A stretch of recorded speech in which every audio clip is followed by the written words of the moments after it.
বিসমিল্লাহির রহমানির রহিম। আসসালামু আলাইকুম ওয়া রাহমাতুল্লাহ। প্রিয় শিক্ষার্থী বন্ধুরা, আজকে তোমাদের সামনে উপস্থিত হয়েছি সপ্তম শ্রেণীর অঙ্কগুলো নিয়ে।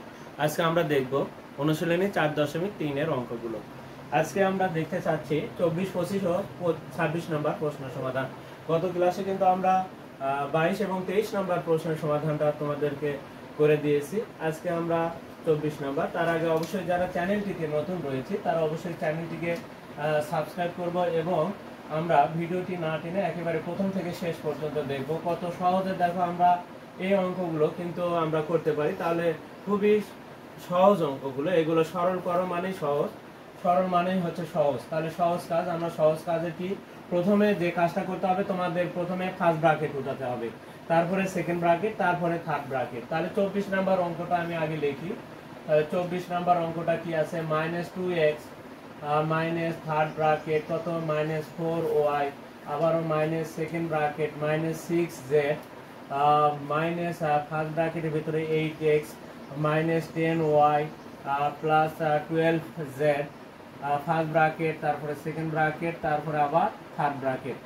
এখন আমাদের কিন্তু প্রথমে দেখো এই ফার্স্ট ব্র্যাকেটটা উঠাতে হবে। আর ফার্স্ট ব্র্যাকেটের সামনে কি চিহ্ন আছে, দেখো ফার্স্ট ব্র্যাকেটের সামনে মাইনাস।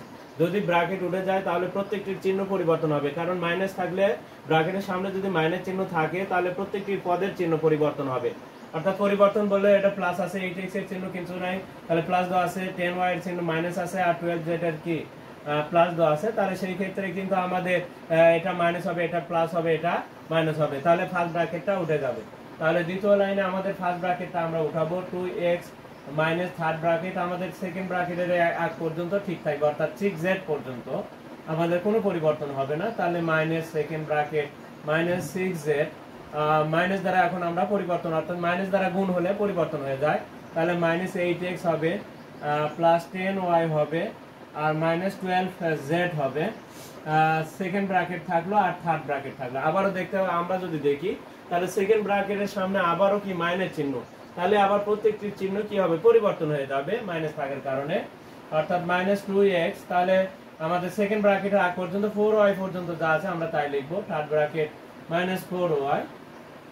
এবার এটা কি হয়ে যাবে, দেখো -6z হয়ে যাবে +6z, চিহ্ন পরিবর্তন করব, তাহলে 6z এটাও কি হবে প্লাস 8x, তারপর এটা কি হবে মাইনাস হবে, প্লাস আছে মাইনাস হয়ে যাবে 10y, তারপর এটা কি হবে প্লাস হবে, তাহলে 12z। এবার কি সেকেন্ড ব্র্যাকেট উঠে গেল, আমাদের শুধু এবার থাকলো থার্ড ব্র্যাকেট, আবারও দেখতে পাচ্ছি মাইনাস, তাহলে আবারও প্রত্যেকটির পদে চিহ্নগুলো পরিবর্তন হবে। তাহলে এখন আসি, তাহলে -2x, এবার এটা কি হবে মাইনাস আছে প্লাস হয়ে যাবে 4y, এটা প্লাস আছে, এটা কি হবে -6z, এখানে প্লাস আছে -8x, এটা হবে প্লাস 10y, আর এটা কি হবে -12z হবে। তাহলে আমাদের কিন্তু এখন ব্র্যাকেট গুলো উঠে গেছে। এখন আমরা হিসাব করব। এখন কিভাবে হিসাবটা করব, দেখো আমরা হিসাবটা করব, দেখো x এর হিসাব x এর সাথে হবে, y এর হিসাবটা y এর সাথে হবে, এবং z এর হিসাবটা z এর সাথে হবে। এখন আমরা তাহলে প্রথমে x এর হিসাবটা করি। আসলে যদি আমরা একটা ক্ষেত্রে, যদি কোনো ক্ষেত্রে যদি দেখা যাচ্ছে যে মাইনাস মান আসে, x এর মানটা যদি প্রথমে যেটা হিসাব করেছি সেটা যদি মাইনাস আসে, তাহলে মাইনাসেরটা তোমরা প্রথমে না লিখলেও হবে, আবার লিখলেও হবে, কোনো সমস্যা নেই। তবে প্লাসেরটা আগে লিখে তারপরে মাইনাসেরটা, তারপরে যেটা আসে সেটা লিখবো।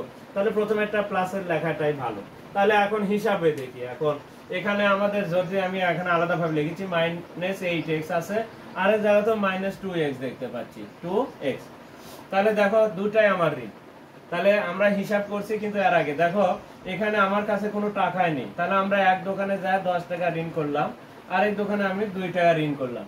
তাহলে দুই দোকান মিলে আমার ঋণের পরিমাণ কত দাঁড়ালো, তাহলে 8 আর 2 এর ঋণের পরিমাণ দাঁড়ালো 10 টাকা। টাকার নামটা এখানে x হিসেবে বিবেচনা করব। তাহলে ক্যালকুলেটর যদি ইউজ করো তোমরা -8 -2 দেখবা তোমাদের -10 অ্যানসার দিয়ে দেবে। তাহলে কি এখানে 8 টাকা ঋণ আর এখানে 2 টাকা ঋণ, তাহলে দুইটা একত্র করে ঋণাত্মক চিহ্নটা দিয়ে দিতে হবে। তাহলে 8 দিয়ে 10 টাকা ঋণ, দুই দোকান মিলে আমার ঋণের পরিমাণ 10। তাহলে আমরা যদি এইভাবে হিসাব করি তাহলে আর ভুল হবে না। তাহলে -10 আসলো। এবার y এরটা হিসাব করি, তাহলে -10x টা আগে না লিখে আমরা প্লাসেরটা আগে যদি লিখি, এবার y এর হিসাবটা দেখি, এটা থাক। এরপরে আমরা y এর হিসাবটা দেখবো, দেখি এখানে কি কি কয়টি জায়গায়। তাহলে x এর হিসাব কিন্তু হয়ে গেছে আমাদের, y এর হিসাব, yটাও আমাদের দুইটা, এখানে একটা, দুইটা, তিনটা, চারটা, পাঁচটা, 6টা আছে। 6টার মধ্যে দুইটা x এর আছে, দুইটা y এর আছে, দুইটা z এর আছে।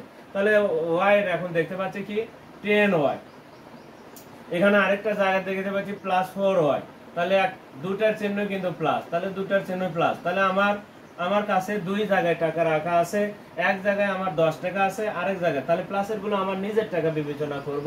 তাহলে এক পকেটে আমার 10 টাকা, আরেক পকেটে 4 টাকা আমারই টাকা, কিন্তু আমার তাহলে টোটাল কত টাকা হলো 10 টাকা। তাহলে কি চিহ্ন প্লাস আমার কাছে যেহেতু আছে, তাহলে সেই ক্ষেত্রে প্লাস 10y, তাহলে আমরা প্লাস 10yটা আগে লিখলাম, আর 10yটা আগে লিখলাম। আর তাহলে এখানে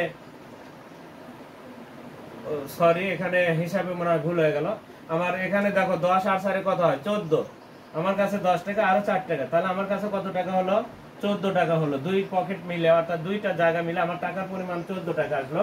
তাহলে এখানে আমাদের কি 14y হবে। আর এখানে অ্যানসার কি বানাচ্ছে -10x, x এরটা -10x পরে লিখলাম। এবার z এরটা যদি দেখি, তাহলে z এরটা একটু আমরা যদি দেখি, আবারও দেখতে পাচ্ছি z এরটা আমরা এখানে হিসেবে কিন্তু আমাদের ভুল হয়েছিল। এখন যাই হোক জেডেরটা আমরা একটু দেখবো। জেডেরটা দেখি এখানে মাইনাস, এখানেও মাইনাস, দুটাই তাহলে একটা 12z আর একটা হচ্ছে -6z, দুটাই কিন্তু ঋণ। তাহলে এক দোকানে 12, আরেকটা দোকানে 6 টাকা ঋণ। তাহলে দুই দোকানে ঋণের পরিমাণ কত দাঁড়ালো, তাহলে 18 টাকা ঋণ, 12 আর 6 18 টাকা। তাহলে টাকার নাম জেড, এখানে তাহলে -18z। প্রিয় শিক্ষার্থীরা, তাহলে আমরা দেখো 24 নম্বর প্রশ্নের সমাধানটা কিন্তু দেখে নিলাম। কেউ যদি -10x লেখে সমস্যা হবে না, আগে যদি লেখে তাও ভুল হবে না। তাহলে এটা হচ্ছে আমাদের 24 নম্বর প্রশ্নের সমাধান, এখানে আমরা অ্যানসার লিখে দিতে পারি। এবার আমরা দেখব 25 নম্বর প্রশ্নের সমাধানটা। দেখো আমাদের যে 24 নম্বর প্রশ্নটা দেখো কত সহজে কিন্তু হচ্ছে।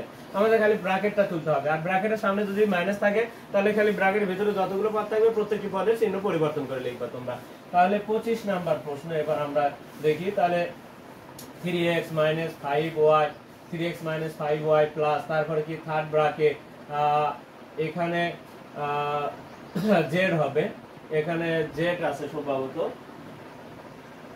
এখানে z আছে, তাহলে z লিখলাম, প্লাস 3y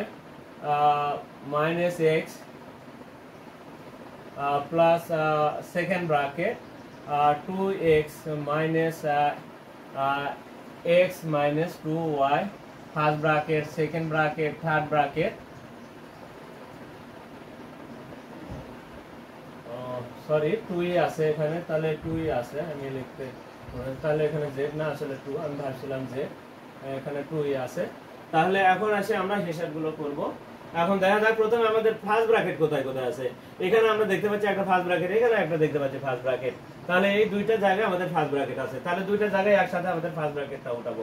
তবে ফার্স্ট ব্র্যাকেটের সামনে, এই ফার্স্ট ব্র্যাকেটের সামনে প্লাস চিহ্ন আছে, তাহলে এর চিহ্নের কোনো পরিবর্তন হবে না। এটা প্লাস আছে প্লাস হবে, এটা মাইনাস x হবে, তবে ফার্স্ট ব্র্যাকেটটা শুধু উঠে যাবে। তাহলে কি আছে 3x - 5y, এখানে প্লাস থার্ড ব্র্যাকেট দিলাম 2 লিখলাম, এখানে দেখো প্লাস 3y হবে, যা আছে -x আছে -x হবে, প্লাস সেকেন্ড ব্র্যাকেট দিলাম 2x লিখলাম। এবার এই ফার্স্ট ব্র্যাকেট উঠে যাবে, তবে চিহ্নের পরিবর্তন হবে, x টা প্লাস আছে তাহলে -x হবে, আর এটা মাইনাস আছে এটা প্লাস হবে 2y। দেখো কত সহজে কিন্তু আমাদের এখন ফার্স্ট ব্র্যাকেট শেষ, এখন আমাদের সেকেন্ড ব্র্যাকেট আর থার্ড ব্র্যাকেট। এবার আমরা সেকেন্ড ব্র্যাকেটটা উঠাবো। সেকেন্ড ব্র্যাকেটের সামনে এবার কি চিহ্ন রয়েছে, প্লাস চিহ্ন, তাহলে সেকেন্ড ব্র্যাকেটের ভেতরে কোনো পদের চিহ্নের কোনো পরিবর্তন হবে না, যা আছে চিহ্ন আছে তাই, এমনিতেই খালি সেকেন্ড ব্র্যাকেটটা উঠে যাবে। তাহলে 3x - 5y plus third bracket রো প্লাস 3y - x প্লাস এটা কি আছে প্লাস 2x হবে, তাহলে সেকেন্ড ব্র্যাকেটে উঠাচ্ছি আমরা, যেহেতু প্লাস সামনে তাহলে চিহ্নের পরিবর্তন ঘটবে না, তাহলে x 2x - x, তাহলে 2x - x, এখানে চিহ্ন প্লাস 2y হবে।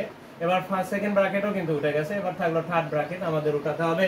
থার্ড ব্র্যাকেটের সামনেও কিন্তু এবার প্লাস আছে, তাহলে আবারও চিহ্নের কোনো পরিবর্তন হবে না, তাহলে চিহ্নের পরিবর্তন হবে না। 3x - 5y প্লাস 2 আছে 2 হবে, প্লাস 3y আছে 3y হবে, -x প্লাস 2x, যার যা চিহ্ন আছে তাই হবে, কোনো চেঞ্জ হবে না, প্লাস 2y, কোনো পরিবর্তনই হলো না।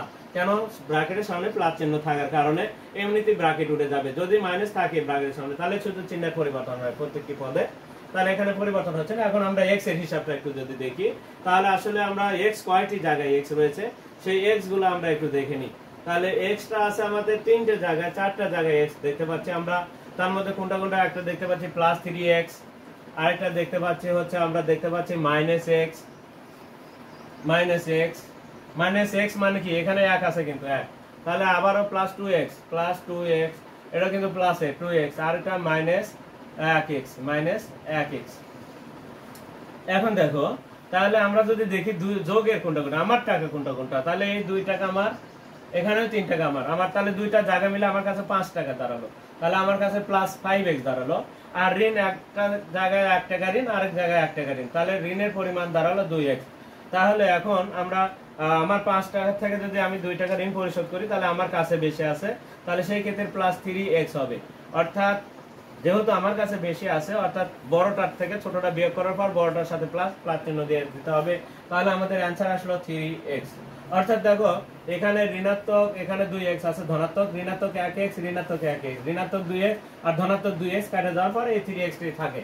এবার এসে y এর হিসাবটা আমরা দেখব। দেখো কোথায় কোথায় y আছে, আমরা দেখতে পাচ্ছি এখানে একটা y, এখানে এক y, এখানে y, তিনটি জায়গায় কিন্তু আমাদের এবার y এর সংখ্যাগুলো আছে।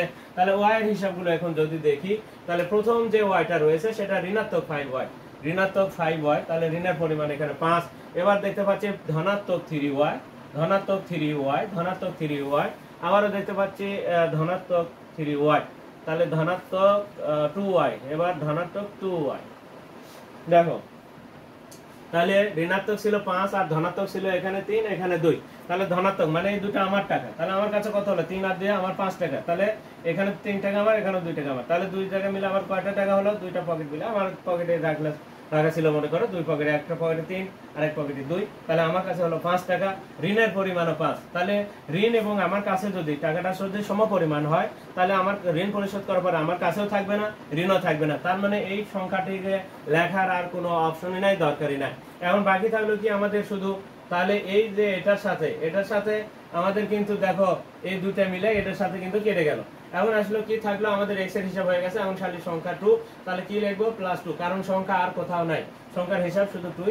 তাহলে প্রিয় শিক্ষার্থীরা, এখানে আমরা দেখে নিলাম 25 নম্বর প্রশ্নের সমাধানটা কত সহজে। দেখো, আমরা হিসাবগুলো এভাবে করলে আমাদের আর ভুল হবে না। এবার আসি আমরা 26 নম্বর অঙ্কের সমাধানটা দেখব। 26 নম্বর প্রশ্ন কি রয়েছে আমরা একটু দেখি যদি। তাহলে 26 নাম্বার আমরা এবার 26 নাম্বার প্রশ্নটা করব। তা এখানে করা ছিল, আবার তোলার দরকার ছিল না তুললে হতো মনে হয়। যাই হোক, আমি আবারও তুলেছি 5y, সেকেন্ড ব্র্যাকেটের সামনে -9z plus bracket 3x -7y plus x, first bracket close, second bracket, third bracket. এখন আমাদের প্রথম কাজটা হচ্ছে ফার্স্ট ব্র্যাকেটকে উঠানো। তাহলে ফার্স্ট ব্র্যাকেটের সামনে প্লাস চিহ্ন থাকলে কোনো পরিবর্তন হবে না। তাহলে আমরা লিখেছি 4x plus third bracket -5y minus second bracket 9z। তাহলে এটা কি +3x হবে, -7y হবে, +x হবে। এখন আমাদের এবার সেকেন্ড ব্র্যাকেটের সামনে কি চিহ্ন, মাইনাস, তাহলে এবার পরিবর্তন ঘটবে। তাহলে প্রত্যেকটি চিহ্ন খালি পরিবর্তন করে লিখব। প্লাস এখানে -5y সেকেন্ড ব্র্যাকেট, তাহলে -9z, তাহলে প্লাস ছিল, plus minus -9z minus 3x, এটা কি হবে +7y মাইনাস x, অর্থাৎ চিহ্নগুলো পরিবর্তন করে লিখবো। আমাদের এখানে থার্ড ব্র্যাকেট আছে, থার্ড ব্র্যাকেট, এখন থার্ড ব্র্যাকেটের সামনে এবার প্লাস চিহ্ন দেখেছি, তাহলে এবার কোনো পরিবর্তন হবে না, যার যা চিহ্ন আছে তাই লিখে দিবা। তাহলে 4x, এখানে কি আছে -5y হবে, -9z হবে, -3x হবে, +7y হবে, -x হবে। এখন আসি যার যা চিহ্ন ছিল তাই হলো। এখন হিসাবটা করব আমরা x এর সাথে x এর হিসাব। তাহলে এখন দেখতে পাচ্ছি, দেখো x এর হিসাবটা যদি দেখি, এখানে 4 টাকা আমার কাছে আছে, আর এখানে 3 টাকা ঋণ, আর এখানে 1 টাকা ঋণ, তাহলে 2 টাকা মিলে আমার ঋণের পরিমাণ কত হলো, 4। তাহলে আমার কাছেও 4 টাকা, ঋণের পরিমাণও 4 টাকা, তাহলে এই দুটো মিলে আমার সাথে এটা কাছেও থাকবে না, ঋণও থাকবে না, তাহলে x এর হিসাবটা লেখারই প্রয়োজন নেই। এবার আসি y এর হিসাবটা যদি দেখি, দেখো z কিন্তু এক জায়গায় আছে। এবার 7y, তাহলে +7y, আমার কাছে আছে 60 টাকা, তাহলে +7y, আর ঋণের পরিমাণ কত, -5y, +7 -5y। বড়টা থেকে ছোটটা বিয়োগ করো, কত হয় 2, আলাদা চিহ্ন হলে বড়টা থেকে বিয়োগ করে, অর্থাৎ 7 এর ভিতর থেকে 5 বিয়োগ করলে কত হয় 2, 4 এর সাথে y, বড়টার চিহ্ন প্লাস, তাহলে 2y, তাহলে প্রথমে লিখলে তাহলে প্লাস দেওয়ার প্রয়োজন নেই, 2y লিখলাম। এবার 9z আর কোথাও নেই, z এর হিসাবে -9z এখানে। তাহলে প্রিয় শিক্ষার্থীরা দেখো, আমরা কিন্তু কত সহজে আমরা কিন্তু এই যে x এর হিসাবটা লিখি না, আমি তারপরে তোমাদেরকে একটু দেখে দিচ্ছি। দেখো এখানে +4x লিখলাম, +4x, তারপরে কি আছে এখানে -3x -x, তাহলে ঋণাত্মক কত হলো, ঋণাত্মক হলো হচ্ছে 3x আর 1x, তাহলে ঋণাত্মক হলো 4x, তাহলে 4x এখানে ধনাত্মক 4x, এটা কেটে যায়, কিন্তু x এর হিসাবটা লেখার প্রয়োজন নেই। প্রিয় শিক্ষার্থীরা, আজকে তাহলে আমরা 24, 25 ও 26 নম্বর প্রশ্নের সমাধানটা দেখে নিলাম। আর পরবর্তীতে আমরা অন্য অঙ্কগুলো নিয়ে তোমাদের সামনে আবারও উপস্থিত হব। আর ততক্ষণ পর্যন্ত কিন্তু তোমরা অবশ্যই আমাদের পাশে থাকবে, এবং চ্যানেলটিতে যারা নতুন রয়েছে তারা অবশ্যই চ্যানেলটিকে সাবস্ক্রাইব করবে, এবং ফেসবুকে যারা আছে তারা অবশ্যই ফলো দিবে, এবং বেশি বেশি করে তোমরা লাইক, কমেন্ট এবং শেয়ার দিবে। আজকে এ পর্যন্তই, খোদা হাফেজ।